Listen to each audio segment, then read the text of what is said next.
Hello everyone, एक बार फिर से आपका स्वागत है हमारे इस चैनल पर। आज हम बात करने वाले हैं कंज्यूमर प्रोटेक्शन के बारे में। उसका थोड़ा सा इंट्रोडक्शन लेंगे, साथ ही साथ उसकी इंपॉर्टेंस के बारे में बात करेंगे। लेकिन इस टॉपिक को स्टार्ट करने से पहले हम थोड़ा सा मार्केट और कंज्यूमर के बारे में जान लेते हैं।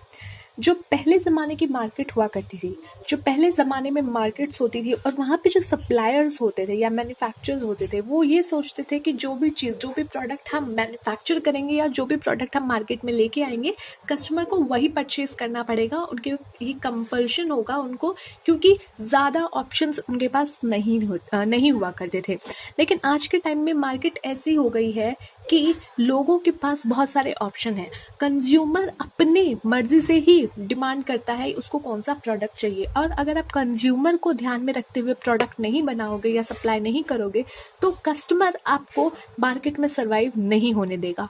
मान लीजिए कोई एक पर्टिकुलर कंपनी है जो कुछ भी प्रोडक्ट बनाती है, लेकिन वो कस्टमर को पसंद नहीं आ रहे हैं, तो कस्टमर उसे नहीं खरीदेगी। और मार्केट में उसके अलावा बहुत सारे ऑप्शंस अवेलेबल हैं, तो कस्टमर उन सब के पास जाएगी, बट इस पर्टिकुलर कंपनी के पास नहीं जाएगी। इसके जो प्रोडक्ट्स हैं वो नहीं खरीदेगी। तो इसीलिए कस्टमर आज के टाइम में किंग है मार्केट का, और इसीलिए उसका प्रोटेक्शन करना भी बहुत ज़रूरी है। तो कंज्यूमर का प्रोटेक्शन करना बहुत ज़रूरी होता है, और इसी के बारे में आज हम जानने वाले हैं। चलिए, सबसे पहले Consumer protection. Generally, consumers are exploited by adulteration of consumer goods, poor quality of goods and services, short measures and underweight goods, creation of artificial scarcity by hoarding of goods. बच्चे, पहले ज़माने में क्या होता था ना, जब लोगों को पता था कि कस्टमर जो है वो इतना नॉलेज नहीं है उसको कि उसके क्या क्या राइट्स हैं, उसके पास क्या क्या ऑप्शंस अवेलेबल हैं, तो वो कुछ भी चीज़ें करते थे। मान लीजिए उन्होंने कुछ गुड्स मार्केट में डाल दिया जिसमें लिख दिया है कि वो 100 ग्राम का है, बट एक्चुअल जो उसका वेट है वो 70 ग्राम है, 80 ग्राम है, या इससे कम है, अंडर वेट है। तो ये सब क्या है? ये सब एक तरीका होता है जो कंज्यूमर को परेशान करने के लिए होता है, एक्सप्लोरेटेड करने के लिए होता है। उसको अलग अलग तरीके से आप उसको बेनिफिट नहीं दे रहे, बल्कि उसका उल्टा कर रहे हो, उसको नुकसान पहुंचा रहे हो। या फिर आप कह रहे हो कि हमारे जो गुड्स है उसमें ये क्वालिटी अवेलेबल है, आप इसको लगाओगे गोरे हो जाओगे, बट एक्चुअल में वैसा नहीं हुआ। तो ये सब चीज़ें क्या है? ये तरीके हैं कंज्यूमर को एक्सप्लोरेटेड करने के, उसको परेशान करने के, उसको हार्म पहुंचाने के। तो ये सब चीज़ों से कंज्यूमर को प्रोटेक्ट करना हमें देखा गया कि ये ज़रूरी है। कंज्यूमर को इन सब चीज़ों से प्रोटेक्ट करना पड़ेगा, अदरवाइज कंज्यूमर्स को क्या होगा? बहुत ज़्यादा नुकसान होता जाएगा। अब कुछ लोग और भी चीज़ें करते थे कि क्वालिटी जो होती है गुड्स की वो बहुत ख़राब होती थी, या उसमें ऐसी चीज़ें होती थी जो उनकी बॉडी के लिए बहुत हार्मफुल होती थी। तो ये सब चीज़ों से प्रोटेक्ट करने के लिए गवर्नमेंट को ध्यान में आया कि हमें कुछ ऐसे लॉज बनाने पड़ेंगे जिससे कंज्यूमर का प्रोटेक्शन किया जाए, कंज्यूमर का प्रोटेक्शन किया जाए। अब कंज्यूमर का प्रोटेक्शन क्यों किया जाए? चलिए ठीक है, क्या सिर्फ इसीलिए किया जाए कि हमें कंज्यूमर मार्केट के में पैसे दे रहा है, सप्लायर से सामान खरीद रहा है, या और भी कुछ चीज़ें हैं? तो कंज्यूमर प्रोटेक्शन का जो इम्पोर्टेंस हमारे सामने आया वो दो अलग अलग बिहाफ पे हमने देखा। कस्टमर के अकॉर्डिंग भी उसका प्रोटेक्शन क्यों ज़रूरी है। मैं अगर अपने पॉइंट ऑफ व्यू से देखूं तो मैं क्या सोचूंगी कि मैं एज अ कंज्यूमर क्यों प्रोटेक्ट करी जाऊं, मेरे को क्यों प्रोटेक्शन दिया जाए मार्केट में। या फिर दूसरी तरफ से, यानी एक बिजनेस की तरफ से, अगर मैं बिजनेस कर रही हूँ मार्केट में, तो मुझे क्यों ज़रूरी है कंज्यूमर का प्रोटेक्शन करना। तो ये दोनों के बिहाफ पे ये देखा गया कि इम्पोर्टेंस क्या है कंज्यूमर के प्रोटेक्शन की, क्यों किया जाना चाहिए कंज्यूमर का प्रोटेक्शन। तो अगर कंज्यूमर के पॉइंट ऑफ व्यू से बात करें, यानी अगर मैं सामान खरीदने जा रही हूँ मार्केट में, मैं कंज्यूमर हूँ, मैं सामान खरीदती हूँ डेली, या फिर एज अ कंज्यूमर मुझे कुछ कंज्यूम करना है, तो मेरे पॉइंट ऑफ व्यू से मेरा प्रोटेक्शन क्यों होना चाहिए। तो सबसे पहले, consumer ignorance. Majority of consumers are not aware of the rights and relief available to them as a result of which they are exploited. कई बार क्या होता है, कंज्यूमर को खुद ही नहीं पता होता कि मेरे पास कौन कौन से राइट्स अवेलेबल हैं। तो इसीलिए क्या होता है, वो कई बार उनके साथ शोषण कर लिया जाता है। शोषण का मतलब आपका सिर्फ फिजिकल वे में नहीं होता, मानसिक रूप से आप उनको प्रताड़ित करना भी आपका एक तरीके से उनका शोषण हो रहा है। In order to save consumer from explorations, consumer protection is needed. और इसीलिए कंज्यूमर का प्रोटेक्शन जरूरी है, क्योंकि कंज्यूमर को इग्नोर कर दिया जाता है कई बार क्योंकि उनको उनके राइट्स नहीं पता। मान लीजिए एक गांव है, ठीक है, वहाँ पे कई लोग, बिल्कुल भी लोग ज़्यादा एजुकेटेड नहीं है, या कोई एक एरिया है, गांव भी नहीं एरिया है, क्योंकि गांव में भी आजकल बहुत एजुकेटेड होते हैं। ठीक है, एक एरिया है जहाँ पे मान लीजिए ये सारे लोग कंज्यूमर्स हैं। अब इनको ये नहीं पता कि इनके एज अ कंज्यूमर कौन कौन से राइट्स हैं। तो यहाँ पे एक कंपनी बन गई है या एक यहाँ पे एक शॉप वाला है और उसको पता है कि मैं कुछ भी करूँ ये लोग मेरे खिलाफ नहीं बोलेंगे, क्योंकि इनको पता ही नहीं है कि मेरे खिलाफ कौन कौन से एक्शन ले सकते हैं। तो अब ये क्या करेगा, ये इन सबको या तो कम माल बेचेगा, खराब माल बेचेगा, या इस तरीके से इनका क्या है शोषण करेगा या इनके साथ गलत व्यवहार करेगा। तो इस कारण से, ठीक है, इस कारण से कंज्यूमर का प्रोटेक्शन करना बहुत जरूरी होता है, क्योंकि कंज्यूमर को अपने राइट्स के बारे में भी प्रॉपर नहीं पता होता, जिनका फायदा सप्लायर्स, मैन्युफैक्चरर्स उठा सकते हैं। दूसरा, अनऑर्गेनाइज्ड कंज्यूमर। अनऑर्गेनाइज्ड कंज्यूमर्स क्या होते हैं, जो अलग अलग कंज्यूमर्स होते हैं, इनको इकट्ठा नहीं किया गया होता या फिर ये इकट्ठे खुद सामने नहीं आते हैं ताकि किसी के अगेंस्ट ये एक्शन ले सके। ये अनऑर्गेनाइज्ड है। जैसे आप देखते हो ऑर्गेनाइज सेक्टर, जो कि गवर्नमेंट को पता है कि ये ऑर्गेनाइज्ड है, ये रजिस्टर्ड है, ये ऐसी चीजें कर रहे हैं। लेकिन अनऑर्गेनाइज्ड क्या होता है, जिनके बारे में पूरी प्रॉपर जानकारी गवर्नमेंट को नहीं होती। उसी तरीके से अनऑर्गेनाइज्ड कंज्यूमर, जो एक साथ मिलकर ऑर्गेनाइज नहीं होते और अलग अलग लेवल पे अपने अपने इंडिविजुअली सामान ले रहे होते हैं और उनके साथ कुछ गलत होता है तो वो अपने इंडिविजुअल लेवल पे कुछ करते हैं या फिर कुछ नहीं कर रहे।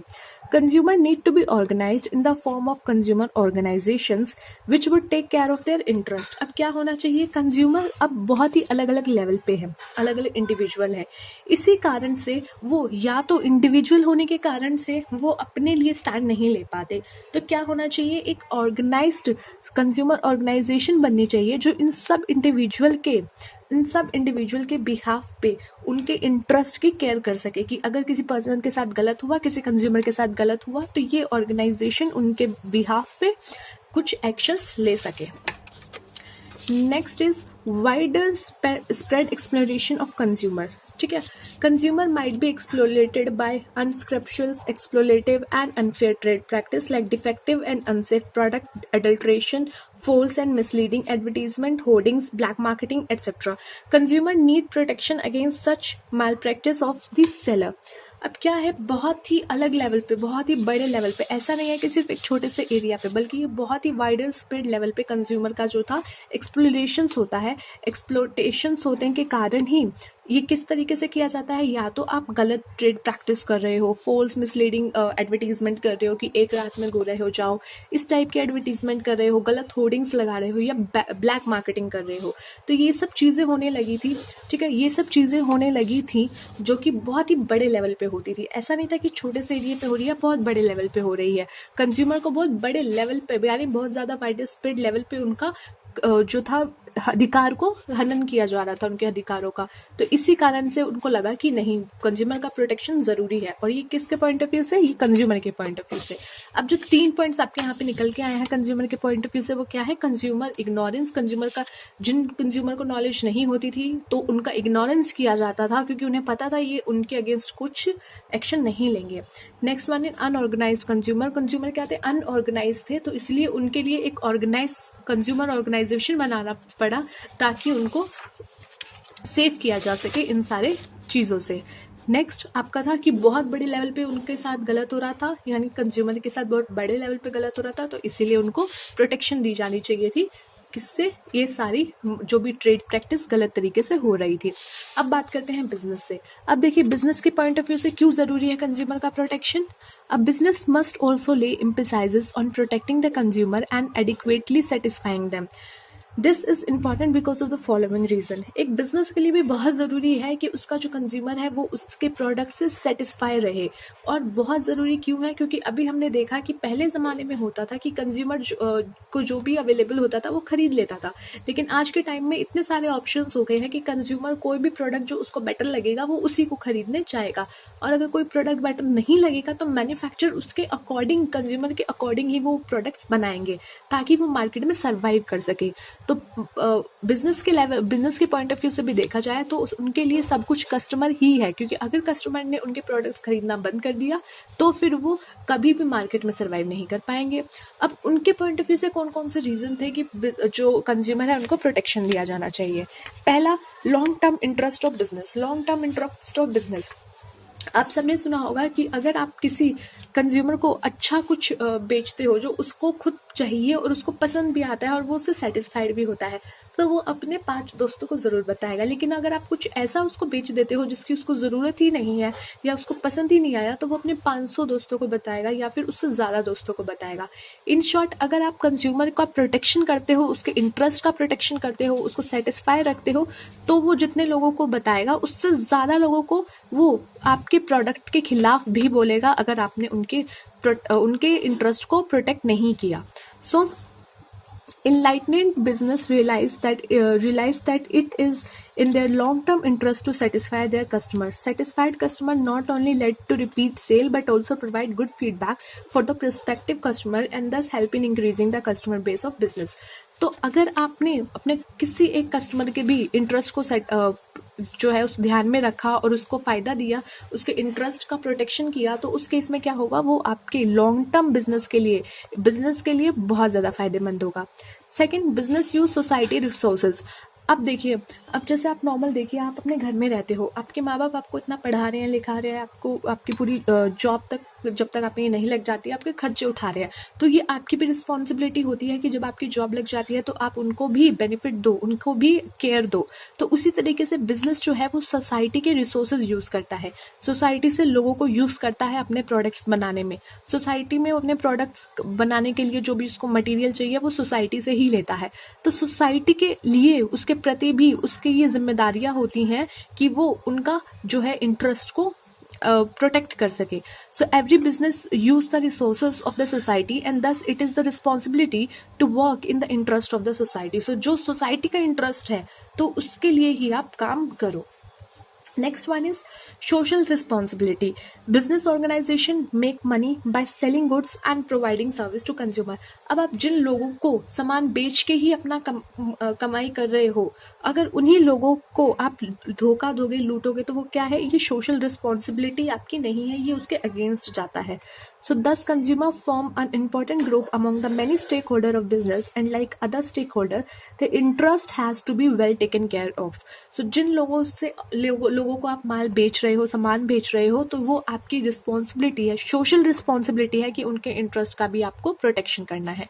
मॉरल जस्टिफिकेशन, देखिए अगर आप देखोगे ना, आपको लगेगा यार सोशल रिस्पॉन्सिबिलिटी, मॉरल जस्टिफिकेशन और ये बिजनेस यूज सोसाइटीज रिसोर्सेज, सुनने में सब एक ही जैसा लगता है। हाँ ठीक है, एक टाइम पे एक ही जैसा लगता है, बट अगर आप डीप में इसको स्टडी करोगे तो इसमें तीनों में अलग अलग पॉइंट्स आपको दिखेंगे। Business use societies resource use कर रहे हो किसी और के हक के लिए जो अवेलेबल है या सबके लिए अवेलेबल है, आप यूज कर रहे हो, तो फिर आपकी रिस्पॉन्सिबिलिटी बन जाती है कि आप इसको पूरा करो।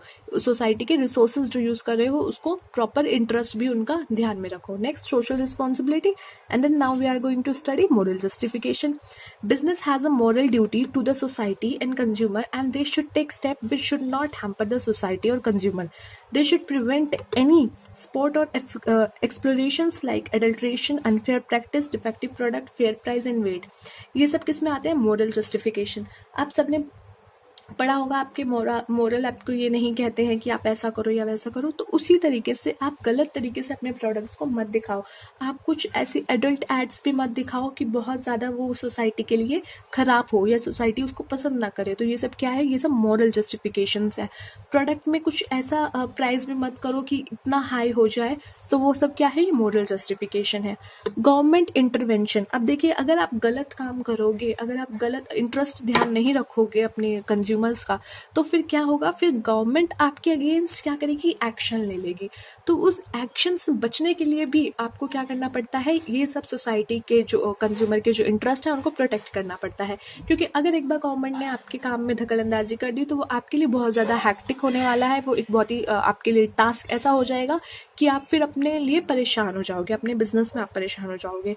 So to avoid the situation of government intervention in the business, which could be hectic task for the business, should design their trade practice in such a way which would be in the interest of the consumer. तो ऐसा काम करिए जो consumer के interest में हो, ताकि government आपके काम में दखल अंदाजी ना करे और आपको परेशान ना होना पड़े। So this is it for now. ये आज की वीडियो के लिए इतना ही। आज हमने देखा इंपॉर्टेंस ऑफ कंज्यूमर प्रोटेक्शन और थोड़ा सा उसकी नॉलेजली हमने इंट्रोडक्शन का थोड़ा सा पार्ट किया। So thanks for watching. Video अच्छी लगी हो लाइक कर दीजिएगा, चैनल को सब्सक्राइब कर दीजिएगा।